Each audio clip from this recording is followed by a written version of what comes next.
Hello and welcome to yet another session of total commerce.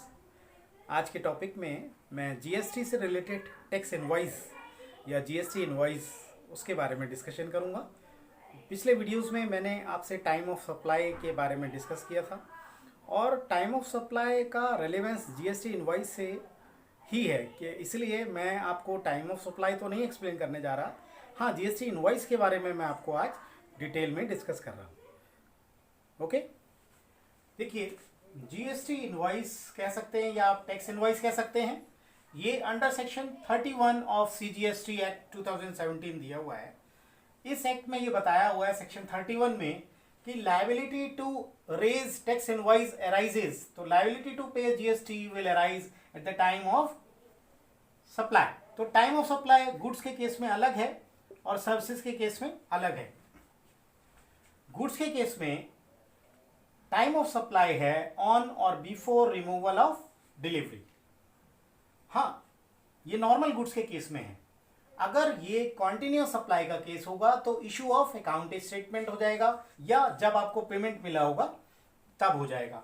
और services के case में ये है विद इन 30 डेज। 30 डेज कहां से लेना है हमें? 30 days with in the services provided. जब आपने सर्विस प्रोवाइड की है उसके 30 डेज के अंदर आपको जीएसटी इनवॉइस रेज कर देना है। और अगर बैंक्स और एनबीएफसी का केस है सर्विसेज के केस में, तो उस केस में 45 डेज गिवन है। करेक्ट है। अब बात करते हैं कि जीएसटी इनवॉइस या टैक्स इनवॉइस होता क्या है।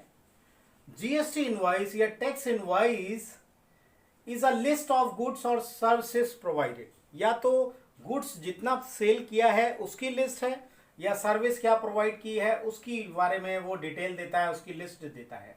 तो इस जीएसटी इनवॉइस में आपको क्या दे रखा होगा? List of goods supplied and the amount thereof. Correct. अब जीएसटी इनवॉइस का इंपॉर्टेंस क्या है, ये क्यों इशू किया जाता है? इसका सीधा इंपॉर्टेंस ये है कि ये तो एविडेंस है सप्लाई का। आपने जो भी गुड्स सप्लाई किया या सर्विसेज प्रोवाइड की उसका एविडेंस होता है tax invoice. Without it you can not claim ITC. अगर आपके पास टैक्स इनवॉइस नहीं है आप आईटीसी भी क्लेम नहीं कर सकते, आपको वो बेनिफिट मिलेगा ही नहीं। अब हम देखते हैं who will issue the tax invoice. Tax invoice कौन इशू कर सकता है? Only registered dealer. जो भी रजिस्टर्ड डीलर होगा जीएसटी के अंदर वही इसको इशू कर सकता है। नॉन रजिस्टर्ड डीलर इसको इनवॉइस को इशू नहीं कर सकता, वो बिल ऑफ सप्लाई जरूर इशू कर सकता है। आइए देख लेते हैं कंटेंट्स ऑफ टैक्स इनवॉइस। इस टैक्स इनवॉइस में क्या क्या कंटेंट होंगे बहुत ब्रीफली मैं बता देता हूं आपको। एक तो इनवॉइस नंबर एंड डेट। क्या इनवॉइस का नंबर है, डेट क्या है, कस्टमर नेम। आप दूसरा कस्टमर नेम जरूर देंगे इस इनवॉइस में। थर्ड जो देंगे कस्टमर का जीएसटी एन नंबर देंगे, जीएसटी आईएन नंबर। ये जीएसटी आईएन नंबर तब होगा जब वो रजिस्टर्ड होगा, अदरवाइज नहीं होगा। फोर्थ आप दे सकते हैं इसका शिपिंग एड्रेस। शिपिंग एड्रेस इसको जहां आपको गुड्स या सर्विसेज को रेंडर करना है। और फिर होगा प्लेस ऑफ सप्लाई। ये प्लेस ऑफ सप्लाई मैं पिछले वीडियोस में आपसे डिस्कस कर चुका हूं, no need for discussion here at all. 6 case आप देंगे HSN code. This is most important. HSN का मतलब होता है हार्मोनाइज्ड सिस्टम नॉमेनक्लेचर। ये नॉमेनक्लेचर का मतलब होता है, ये पारिभाषिक शब्द होता है। तो HSN कोड आप जब भी कोई सामान मंगवाते होंगे अमेजोन से, फ्लिपकार्ट से या कहीं से भी, तो HSN कोड दे रखा होता है उस पर। कभी ध्यान दीजिएगा प्रैक्टिकली अगर आप कोई चीज मंगवाएं तो HSN कोड हो गया। फिर आप आइटम की डिटेल्स देंगे कि आपने क्या आइटम सेंड किए हैं, इसकी डिटेल्स आपको इस बिल में टैक्स इनवॉइस में देना होंगी। और इन डिटेल्स में क्या क्या आता है, जैसे क्वांटिटी क्या रही आपकी, आपने यूनिट्स वगैरह क्या लिए हैं, आपकी वैल्यू क्या है, टोटल वैल्यू भी आप इसमें देंगे। अगर ये टैक्स इनवॉइस है तो टोटल वैल्यू गिवन होगी। बिल ऑफ सप्लाई के केस में टोटल वैल्यू नहीं दे रखी होती है, खाली इसका डिटेल दे रखा होता है। तो यहाँ जीएसटी इनवॉइस की या टैक्स इनवॉइस की बात कर रहे हैं, टैक्स वैल्यू टोटल वैल्यू उसमें दे रखी होगी। और फिर 8th दे रखा होगा rate and amount of taxes. आपने जो टैक्स लिया उसका रेट क्या है और उसका अमाउंट कितना बना। ये टैक्स कौन सा होगा, सीजीएसटी और एसजीएसटी, ये कोई भी टैक्स हो सकता है, करेक्ट। और लास्ट में सिग्नेचर ऑफ सप्लायर। ये इसके कंटेंट्स 9 मैंने डिस्कशन कर ली हैं आपसे कि इसमें क्या क्या कंटेंट्स होंगे। आइए बढ़ते हैं अगले टॉपिक पर कि इसमें टाइप्स ऑफ इनवॉइस कितने तरह के और हो सकते हैं। ये तो मैंने एक टैक्स इनवॉइस का बताया, इसमें अदर टाइप ऑफ इनवॉइस क्या क्या हो सकते हैं, आइए देखते हैं। अदर टाइप्स ऑफ इनवॉइस क्या क्या होते हैं। Other types of invoice, number 1 bill of supply. Bill of supply क्या होता है, मैंने भी बताया कि ये टैक्स इनवॉइस के जैसा ही होता है बिल्कुल, लेकिन इसमें वैल्यू नहीं दे रखी होती है। और ये bill of supply unregistered dealer issue करेंगे, क्योंकि unregistered dealer tax invoice issue कर ही नहीं सकते। तो उनको जो बिल डिटेल देना होगा उसमें बिल ऑफ सप्लाई में देना होगा, उसमें टोटल वैल्यू गिवन नहीं होता, बाकी कोई फर्क नहीं है।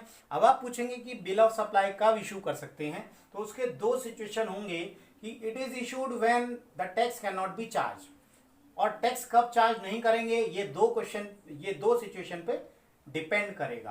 पहला तो है अगर रजिस्टर्ड पर्सन इज सेलिंग,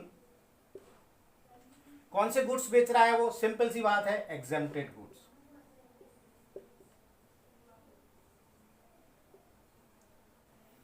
दूसरा केस हो सकता है when registered person has opted for composition scheme. जब उसने कंपोजिशन स्कीम में ऑप्ट कर लिया हो तब वो टैक्स इनवॉइस इशू नहीं कर पाएगा, उस केस में उसे bill of supply he issue करना होगा। आइए देख लेते हैं सेकंड जो टाइप ऑफ इनवॉइस है। एक तो बिल ऑफ सप्लाई हो गया, invoice come bill of supply.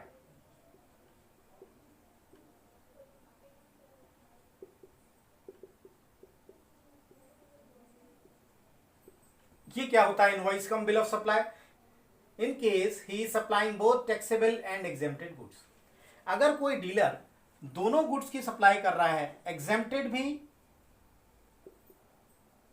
और टैक्सेबल भी, दोनों तरह के गुड्स या सर्विसेज में इन्वॉल्व है, तो वो invoice come bill of supply issue करेगा, जिसमें सारी सप्लाईज का डिटेल होगा। करेक्ट हो गया। थर्ड है एग्रीगेट इनवॉइस।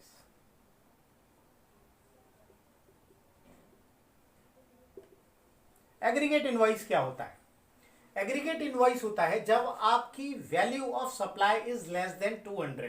अगर आपकी सप्लाई लेस देन 200 है तो आप एग्रीगेट इनवॉइस इशू कर सकते हैं। जैसे मान लीजिए आपने 70 रुपीज का एक गुड्स इशू किया, 20 का एक किया, 100 का एक किया, तो इसकी तीनों की वैल्यू हो रही है 190, इट इज लेस देन 200।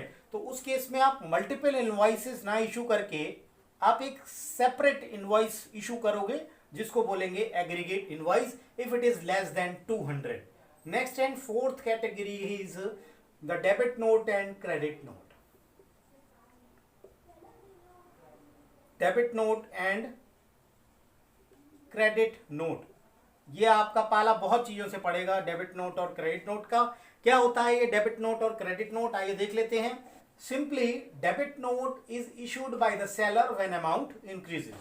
तो when amount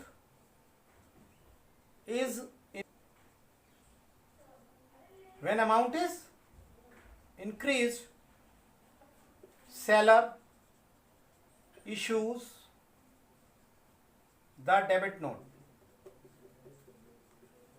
सिंपल सी बात है कि जब अमाउंट आपका इंक्रीज हो रहा होगा तो सेलर जो है इशू करेगा डेबिट नोट, और क्रेडिट नोट में क्या होगा जब अमाउंट डिक्रीज हो रहा होगा।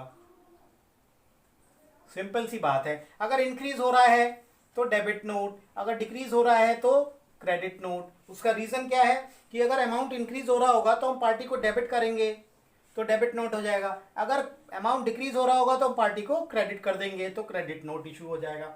सिंपल से टर्म्स हैं ये। आइए अब देखते हैं अगला टॉपिक। तो टैक्स इनवॉइस की कॉपीज कितनी बनेंगी, आप ये कह सकते हैं कि हम कॉपीज पर डिस्कशन करेंगे। देखिए ये दो केस हो सकते हैं। अगर ये गुड्स के लिए है, अगर ये सर्विसेज के लिए है,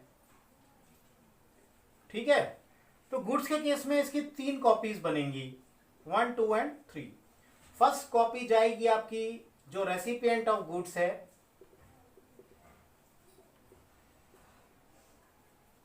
दूसरी डुप्लीकेट कॉपी सप्लायर के पास जाएगी, रहेगी, डुप्लीकेट कॉपी सप्लायर पे रहेगी, और third one is for transporter through which you are transporting the goods. तो 3 कॉपीज हो गई।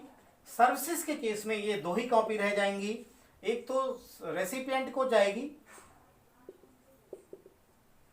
और एक दूसरी कॉपी आपको मालूम है इट इज फॉर सप्लायर, ये डुप्लीकेट कॉपी। तो सर्विसेज के केस में it is in 2 copies and in case of goods it is made in 3 copies. So I hope this is clear to you, और next video में मिलते हैं अगले topic के साथ। Thank you very much, keep watching my channel total commerce. और आपको video अच्छा लगा हो तो please like and share. Thank you.